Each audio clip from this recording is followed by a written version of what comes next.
Speaking of Election Day, crucial races in Onondaga County and important amendments throughout the nation were voted on yesterday. Here with a full recap of what went down at the polls is our political reporter Luke Welch. Luke, what do you have for us? Well, Maddie, it was a busy day yesterday here in Onondaga County, but before we get into those election results, let's talk about how those numbers are going to affect us here on the Hill. While many students opt to not participate in the elections in the 315, voting outcomes still have crucial impact on SU students. However, I talked with a business law professor from the Whitman School who actually said it's his students helping inspire him to strive for more.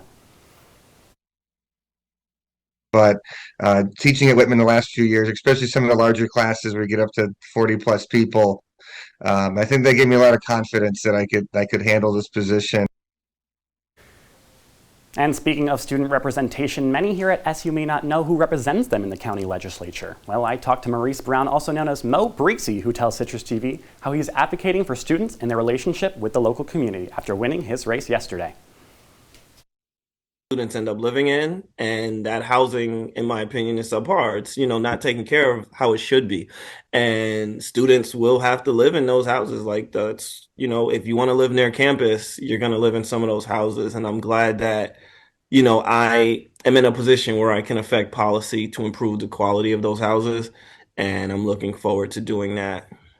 So we have not been ambitious as a county as far as transportation. We've kind of been doing transportation, in my view, backwards. So what we do is we put Micron out in Clay, we put Amazon into it, we put JMA, we put the things down first.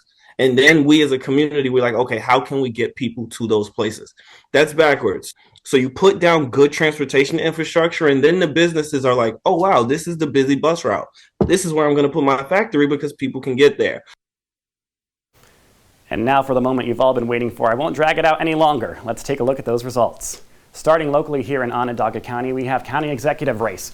Incumbent Ryan McMahon, Republican, he defeated Bill Kinney. In an easy race, it was 61% to 38%. In the district attorney race, Republican, again, William Fitzpatrick defeating Chuck Keller, 58% to 35%. And the county clerk and comptroller, we have a Democratic sweep. Marty Masterpool defeating Casey Jordan, 65 to 34%. And in the clerk race, Emily Essie, winning just by 50% to 49% against Lisa Dell, the Republican, and of course those important family court judges that everyone was talking about around Onondaga County, which another Democratic sweep for wins from Joe Zavaglia and Diane Dorish. Now let's take a look at some national amendments that were passed. We see Ohio has legalized marijuana and backed abortion rights. Moving over to Colorado, they have vowed to use all taxes from nicotine products, towards pre-K funding. Maine blocks further foreign spending, towards abroad allies, and Texas bans wealth tax.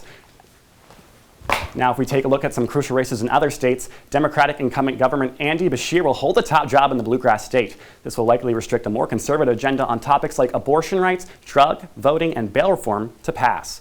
This has been your election recap. Reporting for CitrusTV, I'm Luke Welch. Maddie, Jesse, back to you.